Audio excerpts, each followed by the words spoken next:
रमज़ानुल मुबारक शख्सियत साजी का महीना।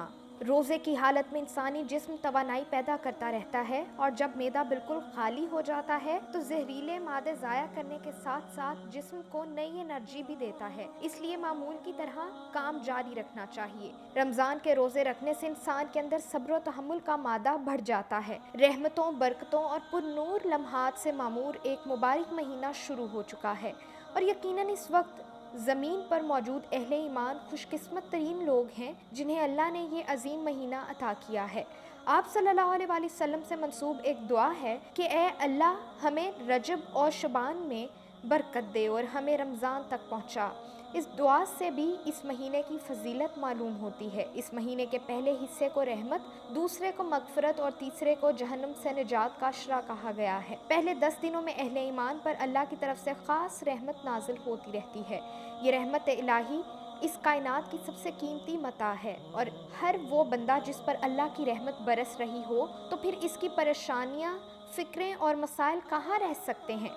नतीजतन ये रहमत इसके लिए रिस्क, सेहत और फराखी के दरवाज़े खोल देती है। अहले ईमान जब इस मुबारक महीने के दूसरे अशरे में दाखिल होते हैं, मगफरत इलाही की बदौलत इनके वो गुनाह धुल जाते हैं जो सारा साल इनसे शऊरी या लाशऊरी तौर पर सरजद हुए होते हैं। यूँ जब इस माह मुकद्दस के 20 दिन गुजर जाते हैं तो मोमिनीन को अल्लाह की रहमत मुकम्मल तौर पर अपनी लपेट में ले चुकी होती है और इन्हें माफ़ भी किया जा चुका होता है। तीसरे अशरे में दाखिल होकर रब ताला की तरफ से एक और अजीमुल शान इनाम मिलता है कि अहले ईमान को जहन्नुम की आग से निजात दिला दी जाती है। ये वो ज़बरदस्त इनाम है जिसकी दुआ हर पैगंबर और हर वली ने मांगी है और अहले ईमान को भी मांगने की ताकीद की गई है।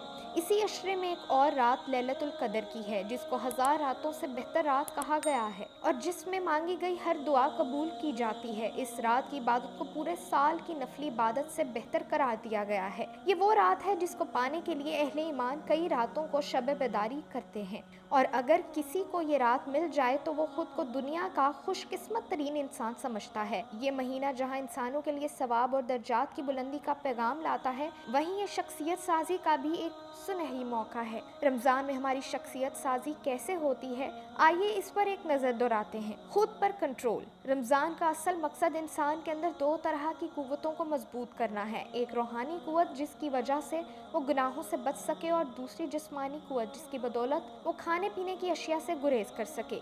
रमज़ान के महीने को मुकम्मल आदाब के साथ गुजारने से इंसान की ये दोनों कुव्वतें मजबूत हो जाती हैं। खुद शनासी। एक तहकीक के मुताबिक इंसान अपनी ज़िंदगी में हर तरह के मसाइल बर्दाश्त कर सकता है लेकिन बुनियादी ज़रूरियात खाने पीने पर कोई समझौता नहीं कर सकता।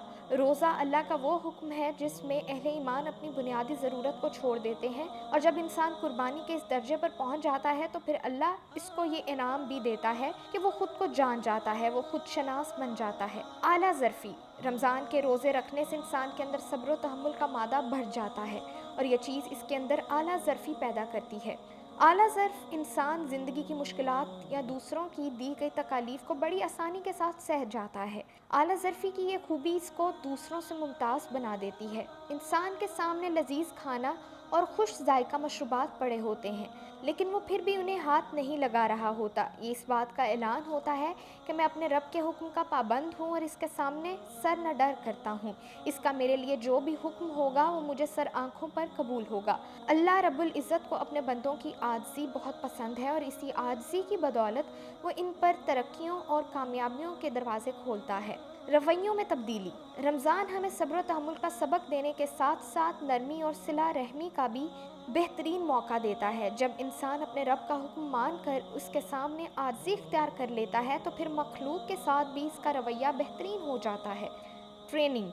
रमज़ान का महीना मुकम्मल तौर पर तरबियत और ट्रेनिंग का महीना है जिसमें इंसान को सब्र व तहम्मुल, खुद पर कंट्रोल, अपने अमाल का एहतसाब, अल्लाह के साथ मजबूत ताल्लुक़, रवैये की बेहतरी और टाइम मैनेजमेंट के साथ साथ सखावत और सिला रहमी का सबक मिलता है। जो भी इंसान एक महीने की इस ट्रेनिंग को अच्छे तरीके से मुकम्मल कर लेता है तो इसके अगले 11 माह बड़े शानदार तरीके से गुजरते हैं। बुनियादी मामूलात। रमज़ान में अपनी नमाज़ों के रूटीन को दुरुस्त किया जाए, नमाज की रूह को समझा जाए اور جس طرح نماز کے دوران ہم خود کو اللہ کے سامنے کھڑا محسوس کرتے ہیں اور اپنے اندر بھرپور عاجزی لے آتے ہیں، یہی کیفیت نماز کے باہر بھی رہنی چاہیے۔ اس مبارک مہینے میں تہجد کی پابندی کرنی چاہیے اور اپنے رب کے سامنے پیشانی ٹیک کر سجدوں کی حلاوت کو محسوس کرنا چاہیے۔ قرآن کی تلاوت۔ رمضان میں قرآن کریم کے ساتھ اپنا تعلق مضبوط بنانے کی کوشش کریں۔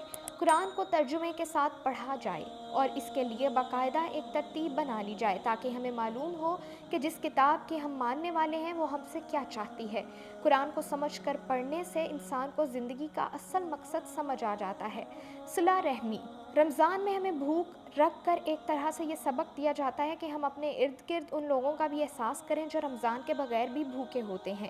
اس مہینے میں خاص طور پر ایسے سفید پوش لوگوں کی بھرپور مدد کی جائے جو مالی تنگی کا شکار ہیں۔ رمضان المبارک صلہ رحمی کا ایک بہترین موقع ہے۔